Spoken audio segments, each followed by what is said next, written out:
First kind of അല്ലെങ്കിൽ ഒരു group of primes എന്ന് പറയാൻ പറ്റുന്നത് കണ്ണിങ്ങം ചെയിൻസ്. ഓക്കെ, അപ്പൊ ഇതെന്ന് പറയുന്നത് ഓബിയസ്ലി ഒരു ഗ്രൂപ്പ് ഓഫ് പ്രൈം ആണ് കേട്ടോ, കുറച്ച് പ്രൈമുകളുടെ കളക്ഷൻ. ഈ പ്രൈമുകളുടെ കളക്ഷൻ എങ്ങനെയാണെന്ന് വെച്ചാൽ ഇതിൻ്റെ അകത്ത് മുഴുവൻ ഓബിയസ്ലി പ്രൈം ആയിരിക്കും. ഇതിലെ പ്രൈമുകളുടെ ഫോം എന്ന് പറയുന്നത് 2p+1 ആയിരിക്കും. ഇതിലെ പ്രൈമുകളുടെ ഫോം എന്ന് പറയുന്നത് 2p+1 ആയിരിക്കും. ഇതിലെ പ്രൈമുകളുടെ ഫോം, അതാണ് ഇതിലെ പ്രത്യേകത.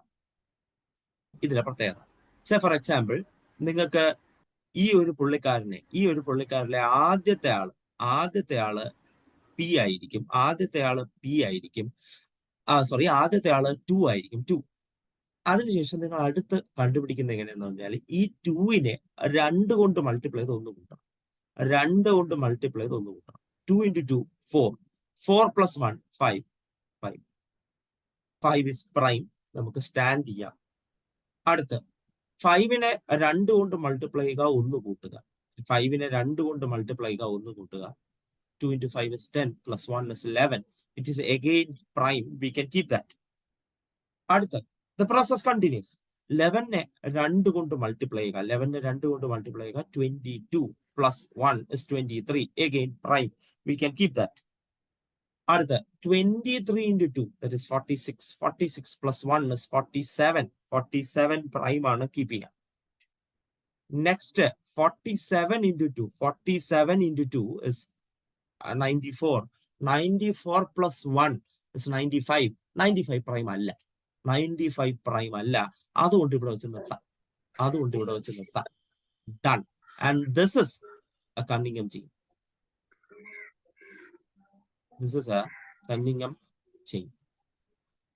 Done. ഇതാണ് കണ്ണിങ്ങം ചെയിൻ എന്ന് പറഞ്ഞിട്ട് നമ്മൾ ഉദ്ദേശിക്കുന്നത് ഈ പുള്ളിക്കാരനെ. This particular group of primes where the successor is 2 times +1 added to the 2 times of the predecessor. മുൻപുള്ള, അതായത് ഇതിന് തൊട്ട് മുൻപുള്ള പ്രൈമിനെ 2 കൊണ്ട് മൾട്ടിപ്ലൈ ചെയ്ത് 1 കൂട്ടുമ്പോൾ കിട്ടുന്നതായിരിക്കണം എന്താണ് സക്സസർ. അതായിരിക്കണം പ്രഡിസസറിനെ 2 കൊണ്ട് മൾട്ടിപ്ലൈ ചെയ്ത് 1 കൂട്ടുമ്പോൾ കിട്ടുന്നതായിരിക്കണം നിങ്ങളുടെ സക്സസർ. ഡൺ. ഈ ഗ്രൂപ്പ് ഓഫ് പ്രൈംസിനെ എല്ലാവരും പ്രൈം ആയിരിക്കണം. ഈ ഗ്രൂപ്പ് ഓഫ് പ്രൈമിനെ നമ്മൾ വിളിക്കുന്ന പേരാണ് കണ്ണിങ്ങം ചെയിൻ. ഡൺ. ഇനി വേണമെങ്കിൽ നമുക്ക് 3 തുടങ്ങാം. 3 ഒരു പ്രൈം നമ്പർ ആണല്ലോ. 3 × 2 6. 6 + 1 7. ഇനി അടുത്ത് 7 × 2. 14. 14 + 1 15. 15 പ്രൈം അല്ല. ചെയിൻ ഇവിടെ കഴിഞ്ഞു. Done. This is an example of Cunningham chain. അങ്ങനെ ഒരുപാട് type of Cunningham chain, means ഒരുപാട് വെറൈറ്റീസ് ഓഫ് കണ്ണിങ്ങം ചെയിൻ അല്ലെങ്കിൽ ഗ്രൂപ്പ് ഓഫ് പ്രൈംസ് നിങ്ങൾക്ക് കാണാം. ഇവിടെ നിങ്ങൾ മനസ്സിലാക്കാനുള്ള കാര്യം, ദ സക്സസർ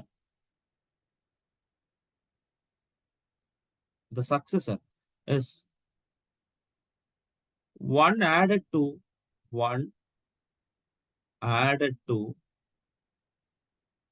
2 times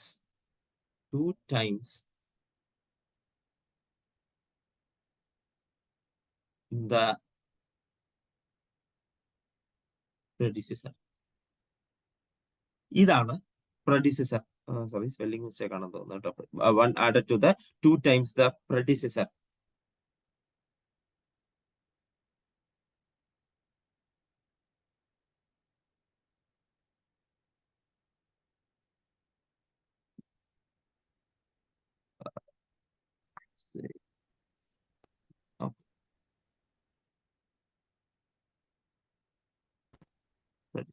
Done.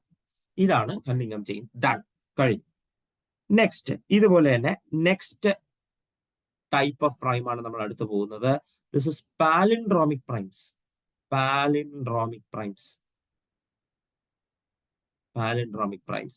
ഇതെല്ലാം 1 മാർക്കിനോ 2 മാർക്കിനോ ഒക്കെ ചോദിക്കാൻ പറ്റിയ ക്വസ്റ്റ്യൻസ് ആണ്.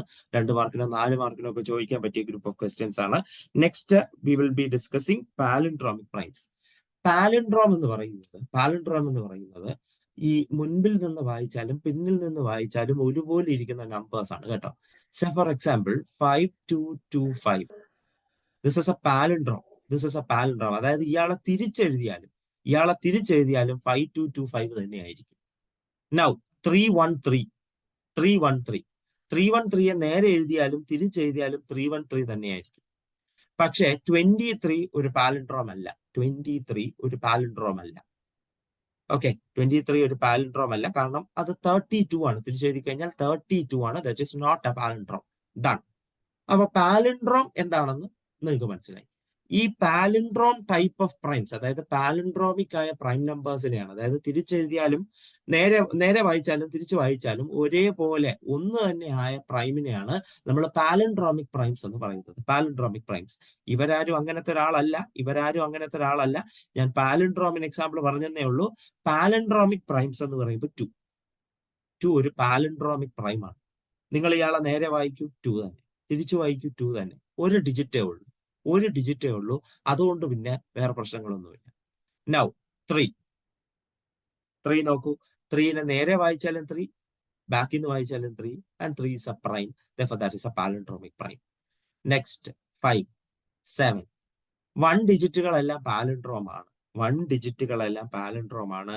അതിന്റെ പേരിൽ നമ്മൾ ടെൻഷൻ അടിക്കേണ്ട ആവശ്യമില്ല. Done. Next 11 is a palindrome. 11 prime ആണ്, പാലിൻഡ്രോം ആണ്. നേരെ വായിച്ചാലും 11, തിരിച്ചു വായിച്ചാലും 11 തന്നെയാണ്. യാതൊരുവിധ സംശയവും വേണ്ട. That is A palindrome. Done. നിങ്ങൾ കാണുന്ന ഒരു പാലിൻഡ്രോം ആണ്. കഴിഞ്ഞു. ഇനി അതിനുശേഷം ഒരു പ്രൈമും പാലിൻഡ്രോം അല്ല കേട്ടോ. വേറെ എല്ലാ 2 ഡിജിറ്റ് നിങ്ങൾ എടുത്തു കഴിഞ്ഞാൽ അത് പാലിൻഡ്രോം അല്ല. കാരണം 2 ഡിജിറ്റ് നേരെ വായിച്ചാലും ബാക്കിൽ നിന്ന് വായിച്ചാലും ഫ്രണ്ടിൽ നിന്ന് വായിച്ചാലും സെയിം ആവണമെങ്കിൽ 2 ഡിജിറ്റ് സെയിം ആകാതെ മറ്റു തരമില്ല. 2 ഡിജിറ്റ് സെയിം ആണെങ്കിൽ, അതായത് 2 ഡിജിറ്റ് നമ്പറിന്റെ 2 ഡിജിറ്റ് സെയിം ആണെങ്കിൽ അത് 11ന്റെ മൾട്ടിപ്പിൾ ആയിരിക്കും. അതുകൊണ്ട് തന്നെ പ്രൈം ആവത്തില്ല. സോ അടുത്ത palindrome 101 is a palindromic prime. Next 131 is a palindromic prime, and so on. Okay, കഴിഞ്ഞു. ഇങ്ങനെ ഒരുപാടുണ്ടാവാം. ഇതെല്ലാം ഞാൻ എഴുതി വെച്ചിട്ടൊന്നുമില്ല. These are the examples of palindromic primes. Definition: the primes which are palindrome, are called palindromic primes.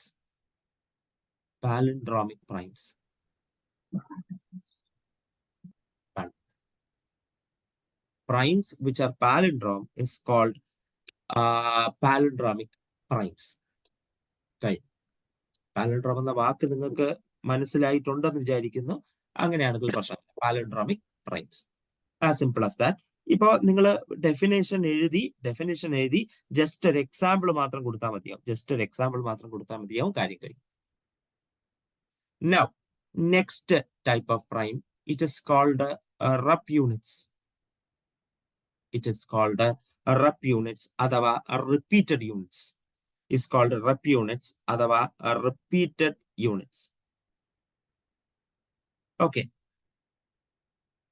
അതെന്ന് പറയുന്നത് repeated units എന്ന് പറയുന്നത് units എന്ന് പറഞ്ഞാൽ 1 ആണ്. യൂണിറ്റ്സ് 1 ആണ്. റിപ്പീറ്റഡ് യൂണിറ്റ്സ് എന്ന് പറയുമ്പോൾ ഈ 1 റിപ്പീറ്റ് ചെയ്തുകൊണ്ടിരിക്കുക. And that is called your repeated units. അതായത് നിങ്ങൾ നോക്കുക, 1 ഒരു റിപ്പീറ്റഡ് യൂണിറ്റ് ആണ്, 1 ഒരു റിപ്പീറ്റഡ് യൂണിറ്റ് ആണ്, 1 ഒരു റിപ്പീറ്റഡ് യൂണിറ്റ് ആണ്, 1 ഒരു റിപ്പീറ്റഡ് യൂണിറ്റ് ആണ്. അടുത്ത 1 ഒരു റിപ്പീറ്റഡ് യൂണിറ്റ് ആണ്, 1 ഒരു റിപ്പീറ്റഡ് യൂണിറ്റ് ആണ്, and 1 is a repeated unit, and so on. Repeated യൂണിറ്റിനെയാണ് നമ്മൾ റെപ്പ് യൂണിറ്റ് എന്ന് പറയുന്നത് കേട്ടോ. റിപ്പീറ്റഡ് യൂണിറ്റിനെയാണ് നമ്മൾ റെപ്പ് യൂണിറ്റ്സ് എന്ന് പറയുന്നത്. ഡൺ. ഓക്കെ, കഴിഞ്ഞു. ഇവിടെ നമ്മൾ REP യൂണിറ്റ് എന്ന് പറയുന്നത് റിപ്പീറ്റഡ് യൂണിറ്റ്സ്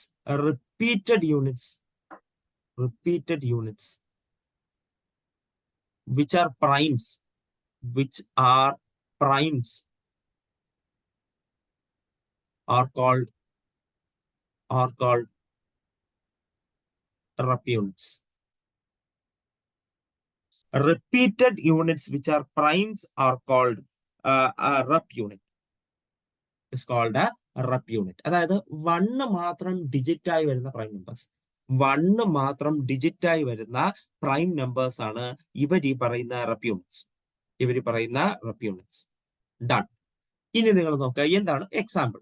നിങ്ങൾ നോക്കുക 1 1 1 പ്രൈം അല്ല, നിങ്ങൾക്കറിയാം 1 is neither prime nor composite. അതുകൊണ്ട് അതിനെ റെപ്പ് യൂണിറ്റിന്റെ കൂട്ടത്തിൽ കൂട്ടാൻ പറ്റത്തില്ല. നൗ 11 പ്രൈം ആണ്, അതൊരു റെപ്പ് യൂണിറ്റ് ആണ്. 11 പ്രൈം ആണ്, അതൊരു റെപ്പ് യൂണിറ്റ് ആണ്. കഴിഞ്ഞു. ഇനി അതേസമയം ഇനി അടുത്ത് നിങ്ങൾ നോക്കുകയാണ് 1 1 1, അത് പ്രൈം അല്ല കേട്ടോ, അത് കോമ്പോസിറ്റ് നമ്പർ ആണ്. അടുത്ത് നിങ്ങൾ നോക്കിക്കോളൂ 1 1 1 1, ഇത് റെപ്പ് യൂണിറ്റ് ഒക്കെ തന്നെ, പക്ഷേ ഇത് പ്രൈം നമ്പർ അല്ല, ഇത് ഒരു കോമ്പോസിറ്റ് നമ്പർ ആണ്. നിങ്ങൾക്ക് അത് പരിശോധിക്കാൻ നെറ്റിൽ നോക്കിയാൽ മതി. ഇവരെല്ലാവരും കോമ്പോസിറ്റ് നമ്പർ ആണ്. അടുത്ത 1 1 1 1, again a composite number. 1 1 is again a composite number. അതായത് 11 ശേഷം ഒരു റെപ്പ് യൂണിറ്റിനെ കണ്ടുപിടിക്കാൻ വലിയ ബുദ്ധിമുട്ടാണ്. ഞാൻ ഇനി 11 ശേഷമുള്ള അടുത്ത റെപ്പ് യൂണിറ്റിന്റെ അകത്ത് 19 ഡിജിറ്റ് കാണും കേട്ടോ. 19 ഡിജിറ്റ്. അതായത് 19 ടൈംസ് 1 ഇടുമ്പോഴാണ് നിങ്ങൾക്ക് അടുത്ത റിപ്പീറ്റഡ് യൂണിറ്റ്സ് കിട്ടുന്നത്. നിങ്ങൾക്ക് അടുത്ത റിപ്പീറ്റഡ് യൂണിറ്റ്സ് കിട്ടണമെങ്കിൽ 19 ടൈംസ് 1 ഇടണം. അടുത്ത റിപ്പീറ്റഡ് യൂണിറ്റ്സ് കിട്ടണമെങ്കിൽ 23 തവണ 1 ഇടണം. അതാണ് പ്രശ്നം. പിടികിട്ടിയോ? അപ്പോ നമ്മളിവിടെ റിപ്പീറ്റഡ് യൂണിറ്റിനെ R1നെ 1 എന്ന് ഡിനോട്ട് ചെയ്യും, R2നെ 11, R3നെ 111, R4നെ 1111. അതായത് നമ്പർ ഓഫ് വൺസ് അല്ലെങ്കിൽ number of units in the digit എന്നുള്ള നിലയിൽ നമ്പർ ഓഫ് യൂണിറ്റ്സ് എന്നുള്ള നിലയിൽ നമ്മൾ ഇയാളെ റെപ്രസെന്റേറ്റ് ചെയ്യുന്നുണ്ട്. അപ്പോ അത് വെച്ചിട്ട് അടുത്ത റെപ്പ് യൂണിറ്റ് എന്ന് പറയുന്നത് R19 ആണ്.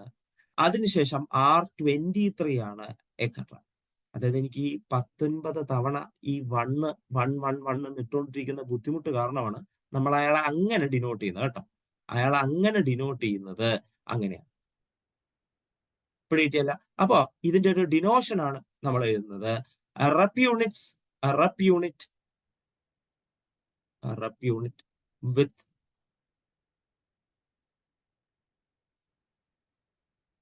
n units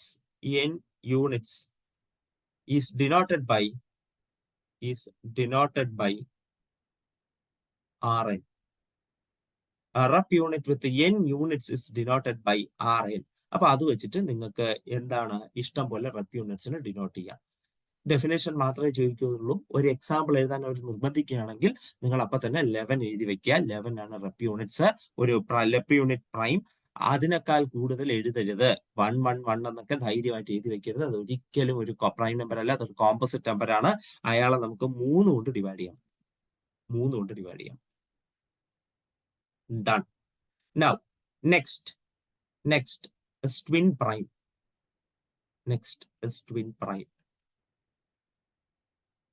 These are pairs of primes. അതായത് ഒരു കൺസിക്യൂട്ടീവ് ആയ പെയർ ഓഫ് പ്രൈംസ് എന്ന് പറയുന്നത് ഒരു പെയറേ ഉള്ളൂ കേട്ടോ. Consecutive pair of primes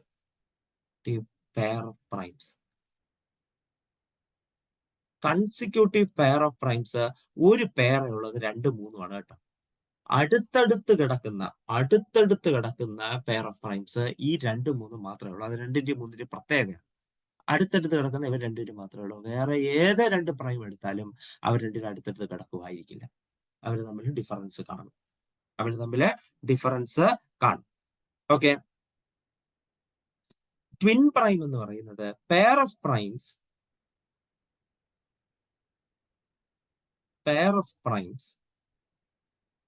primes that differ by 2 are called twin primes.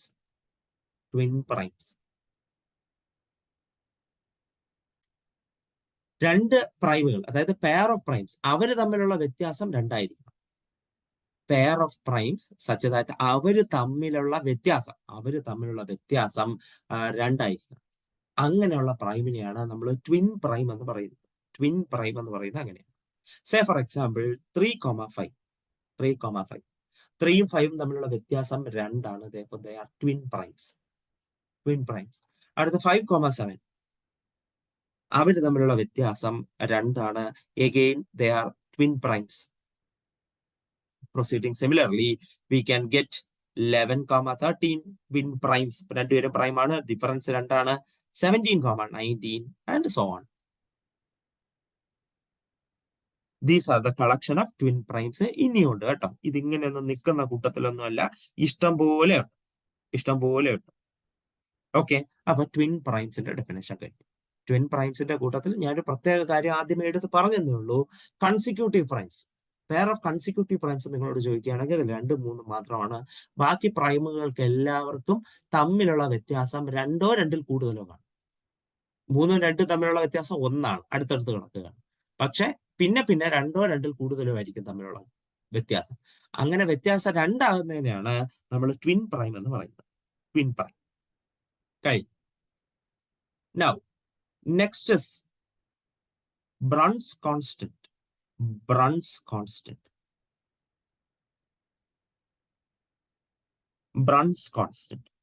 വളരെ സിമ്പിൾ ആണ്. ബ്രൺസ് കോൺസ്റ്റന്റ് എന്ന് പറയുന്ന ഡെഫിനിഷൻ ട്വിൻ പ്രൈമുമായി റിലേറ്റ് ചെയ്ത കോൺസ്റ്റന്റ് ആണ്. The sum of reciprocals of twin primes. Sum of reciprocals of twin primes is called Brunn's constant. Brunn's constant എന്ന് പറയുന്നത് നമ്മുടെ twin പ്രൈമുകളുടെ റെസിപ്രോക്കലിന്റെ സമ്മാണ്. ട്വിൻ പ്രൈമുകളുടെ റെസിപ്രോക്കലിന്റെ സമ്മാണ് Brun's constant. Say for example നിങ്ങൾ നോക്കുക, 1/3 3യും 5ഉം അവരുടെ റെസിപ്രോക്കൽ 1/3 പ്ലസ് 1/5 റെസിപ്രോക്കൽ. ഇനി 5, 7 റെസിപ്രോക്കൽ 1/5 പ്ലസ് 1/7.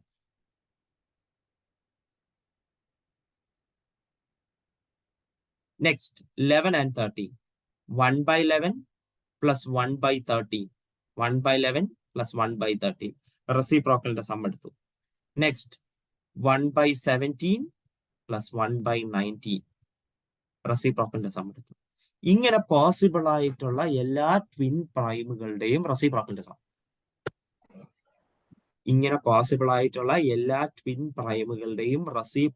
സമ്മാണ് Brun's constant.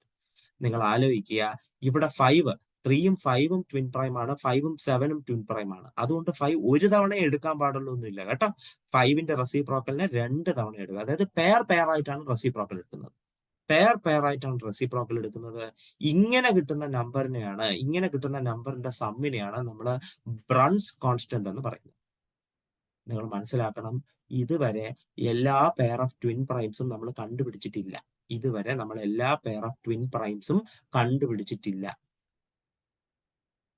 നമ്മൾ കണ്ടുപിടിച്ചതിനേക്കാൾ കൂടുതൽ ട്വിൻ പ്രൈമുകൾ കാണാം, പെയർ ഓഫ് ട്വിൻ പ്രൈംസ് കാണാം. കാരണം നമ്മൾ ഇതുവരെ എല്ലാ പ്രൈമിനെയും കണ്ടുപിടിച്ചിട്ടില്ല. അതുകൊണ്ടാണ്. കാരണം ഇൻഫിനിറ്റ്യൂഡ് ഓഫ് പ്രൈംസ് എന്ന് നിങ്ങൾ പഠിച്ചിട്ടുണ്ട്.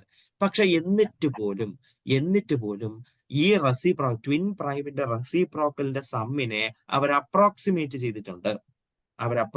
ചെയ്തിട്ടുണ്ട്. This is approximately 1.902. It is approximately 1.902. നിങ്ങൾ ആലോചിക്കണം, നിങ്ങൾ ഇതുവരെ എല്ലാ ട്വിൻ പ്രൈമുകളെയും കണ്ടുപിടിച്ചിട്ടില്ല. പക്ഷെ എന്നിട്ടും നമ്മൾ അവരുടെ റെസിപ്രോക്കലിന്റെ സമ്മ് ഏകദേശം അപ്രോക്സിമേറ്റ് ചെയ്തിട്ടുണ്ട്. and 1.902 is called your Bruns constant. Bruns constant വന്ന വഴിയാണ് നിങ്ങൾക്ക് ഇത്ര നേരം ഞാൻ പറഞ്ഞു തന്നുകൊണ്ട്. Done done. അപ്പൊ ഇതാണ് നമ്മുടെ Bruns constant. Next, we will be discussing a special type of prime called Sophie-Germain prime. Sophie-Germain primes. ഇത് കണ്ണിങ്ങം ചെയിനുമായിട്ട് റിലേറ്റ് ചെയ്ത ഒരു പ്രൈമാണ് കേട്ടോ. കണ്ണിങ്ങം ചെയിനുമായിട്ട് റിലേറ്റ് ചെയ്ത പ്രൈം. അതായത് a prime which can be obtained by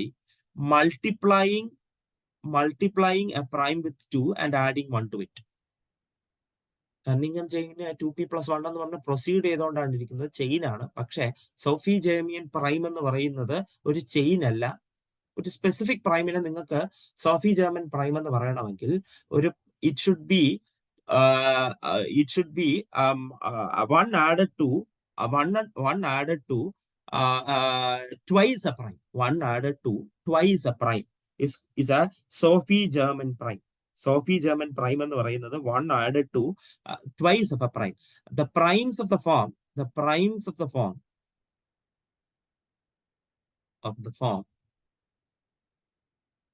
2p+1 where p is prime is called Sophie German prime. Sophie German prime. നിങ്ങൾ നോക്കുക 2നെ നമുക്ക് 2 into 1 ചെയ്തിട്ട് +1 ഇട്ടാലേ എന്ത് കിട്ടത്തുള്ളൂ? 2 കിട്ടത്തുള്ളൂ. സോറി 2 into 0 സോറി 2 into എന്ത് ചെയ്തിട്ട് +1 ചെയ്താലും കിട്ടില്ല കേട്ടോ. സോറി 2 into എന്ത് ചെയ്തിട്ട് +1 കിട്ടിയാലും 2 കിട്ടത്തില്ല. കാരണം എന്താണ്? 2 ഒരു ഈവൻ നമ്പറാണ്. 2 ഒരു ഈവൻ നമ്പറാണ്. അതുകൊണ്ട് 2 കൊണ്ട് മൾട്ടിപ്ലൈ ചെയ്യുമ്പോൾ ഈവൻ നമ്പറാണ്. +1 ചെയ്യുമ്പോൾ ഓഡാണ്. 2ന് ഒരിക്കലും അങ്ങനെ എഴുതാൻ പറ്റില്ല. ഇനി 3 നോക്കാം. 2 into 1 +1 2 into 1 +1 അതാണ് 3. നിങ്ങൾ ഇവിടെ നോക്കിക്കഴിഞ്ഞാൽ 1 ഒരിക്കലും ഒരു പ്രൈം അല്ല. 2 into പ്രൈം +1 ചെയ്താലേ എന്ത് കിട്ടത്തുള്ളൂ? സോഫി ജർമൻ പ്രൈം കിട്ടത്തുള്ളൂ. 2 into പ്രൈം +1 ചെയ്താലേ സോഫി ജർമൻ പ്രൈം കിട്ടത്തുള്ളൂ. ഇത് അങ്ങനത്തെ ഒരാളല്ല. അതുകൊണ്ട് 3 ഒരു സോഫി ജർമൻ പ്രൈം അല്ല. നെക്സ്റ്റ് നമുക്ക് 2 into 2 +1 ഇത് പ്രൈമാണ്. 2 into 2 +1 5 is a Sophie German prime. അടുത്ത 2 into 3 +1 3 ഒരു പ്രൈം ആണ്. 2 into 3 +1 is what is 7. It is a Sophie German prime. 2 into 5 +1 is 11. 5 prime ആണ്. Sophie German prime ആണ്. 2 into 7 +1 that is 15. 15 ഒരു prime അല്ല. അതുകൊണ്ട് അതൊരു സോഫി ജർമൻ പ്രൈം ആവില്ല. പ്രൈം തന്നെയല്ല, പിന്നല്ലേ സോഫി ജർമൻ പ്രൈം ആവും. അപ്പൊ നിങ്ങൾ മനസ്സിലാക്കണം, എല്ലാ പ്രൈമുകളും സോഫി ജർമൻ പ്രൈം അല്ല. ഫോർ എക്സാമ്പിൾ 3നെയോ 2നെയോ ഒന്നും നിങ്ങൾക്ക് അങ്ങനെ എഴുതാൻ കഴിയില്ല. 2നെയോ 3നെയോ ഒന്നും നിങ്ങൾക്ക് അങ്ങനെ എഴുതാൻ കഴിയില്ല. അതുകൊണ്ട് എല്ലാ പ്രൈമും സോഫി ജർമൻ പ്രൈം അല്ല. അതായത് സോഫി ജർമൻ പ്രൈം അല്ല. മാത്രമല്ല, ഏതെങ്കിലും ഒരു പ്രൈമിനെ 2 കൊണ്ട് മൾട്ടിപ്ലൈ ചെയ്യുമ്പോൾ 1 കിട്ടുന്നതെല്ലാം സോഫി ജർമൻ പ്രൈം അല്ല. കാരണം എന്താണ്? അത് പ്രൈം ആയിരിക്കും. ഫോർ എക്സാമ്പിൾ 15 2 into 7 +1 ആണ്. പക്ഷെ അയാൾ പ്രൈം അല്ല. അതുകൊണ്ട് അതൊരു സോഫി ജർമൻ പ്രൈം അല്ല. But this is the definition of a Sophie German prime. Done. Okay. Next, we will be discussing Fibonacci series, or it is written as Fibonacci series. Fibonacci, or else defined as means it is read as Fibonacci, written as Fibonacci. Okay. എന്താണ് Fibonacci series? വളരെ simple ആണ്.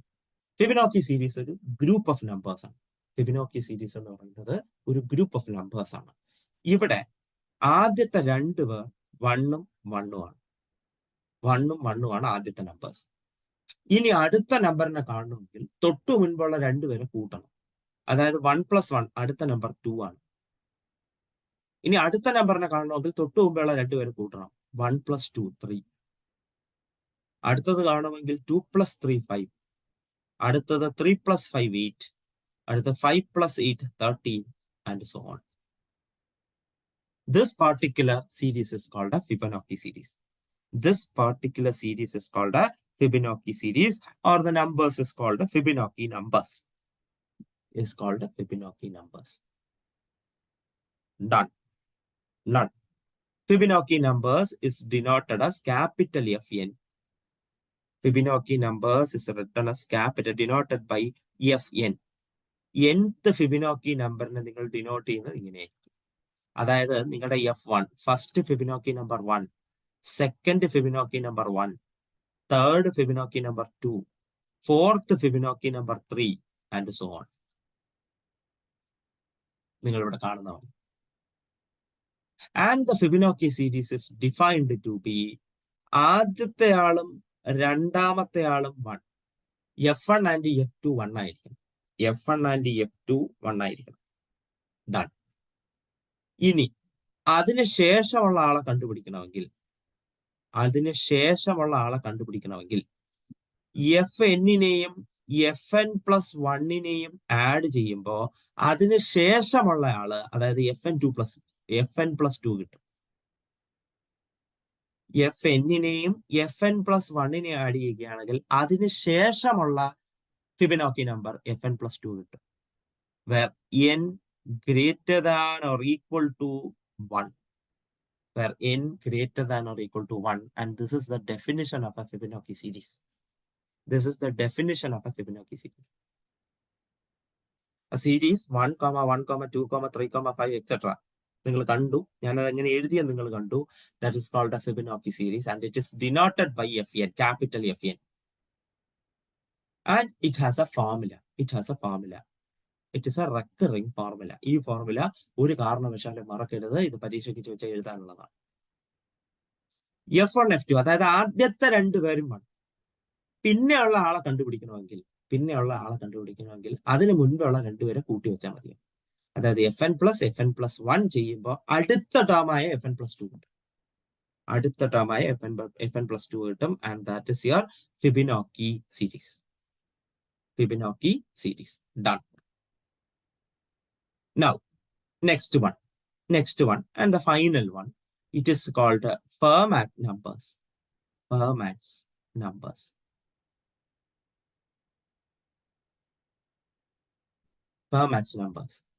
A Fermat number is denoted by small fn. A Fermat number is denoted by small fn. Small fn വെച്ചിട്ടാണ് നമ്മൾ ഒരു Fermat നമ്പറിനെ denote ചെയ്യുന്നത്. Small fn വെച്ചിട്ടാണ് Fermat നമ്പറിനെ ഡിനോട്ട് ചെയ്യുന്നത്. And it is found out by 2 raised to n plus 1. 2 raised to n plus 1. That is your Fermat number. N greater than or equal to 0. N greater than or equal to 0. This is your Fermat number. 2 raised to n plus 1. Numbers of the form 2 raised to n plus 1. N greater than or equal to 0 is called your Fermat number. Small f വെച്ചിട്ടാണ്. Fibonacci capital F ആണ്. നിങ്ങളുടെ Fermat number small f. ശരി, അപ്പൊ നമുക്ക് നോക്കാം. F0 2 raised to 0 plus 1. Anything raised to 0 is 1. അതായത് 2 raised to 1 plus 1, that is 3. Your first Fibonacci number 3. Now F1 2 raised to 1 plus 1. Anything raised to 1 is that itself. 2 square plus 1. 2 square 4 ആണ്. 4 plus 1 5. അടുത്ത Fibonacci number F2 2 raised to 2 plus 1. 2 square 4 ആണ്. 2 raised to 4 plus 1. 2 raised to 4 is 16. 16 plus 1 is 17. Next Fibonacci number. Fermat's number. Now, next one is F3. 2 raised to 3 plus 1. 2 raised to 3 is 8. 2 raised to 8 plus 1. 2 raised to 8 plus 1. 2 raised to 8 എന്ന് പറയുമ്പോൾ എത്രയായിരിക്കും? 2 raised to 8 എന്ന് പറയുമ്പോൾ something around 256 ആണെന്ന് തോന്നുന്നു. 256 plus 1, 257. 257. And going for F4 will be 2 raised to 2 raised to 4 plus 1. That is 2 raised to 16 plus 1. It can be calculated as 65537.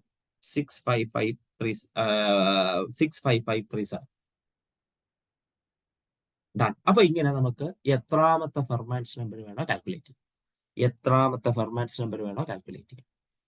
And this is the collection of Fermat's number. Done. അപ്പൊ നമ്മുടെ Fermat's നമ്പറിന്റെ ഗ്രൂപ്പാണ് നിങ്ങൾക്ക് കിട്ടിയിരിക്കുന്നത്. Fermat's നമ്പറിന്റെ group. ഈ kind of special numbers നിങ്ങൾ വളരെ വളരെ ഇമ്പോർട്ടൻ്റ് ആണ്. അതായത് 1 മാർക്ക് 2 മാർക്കിന് ചോദിക്കാൻ സാധ്യതയുള്ള ക്വസ്റ്റ്യൻസ് ആണ് ഇന്ന് മൊത്തം ഡിസ്കസ് ചെയ്തത്. You will be asked to explain what is that and give an example. ഇതായിരിക്കും question. Give an example. Done. അപ്പൊ ഇതൊരു 2 മാർക്കിനും മോസ്റ്റ് പ്രോബ്ലി 4 മാർക്കിനും ചോദിക്കാൻ കെൽപ്പുള്ള ക്വസ്റ്റ്യൻ തന്നെയാണ്, അല്ലാതെ വേറെ ഒന്നുമല്ല. Okay, I hope it is clear.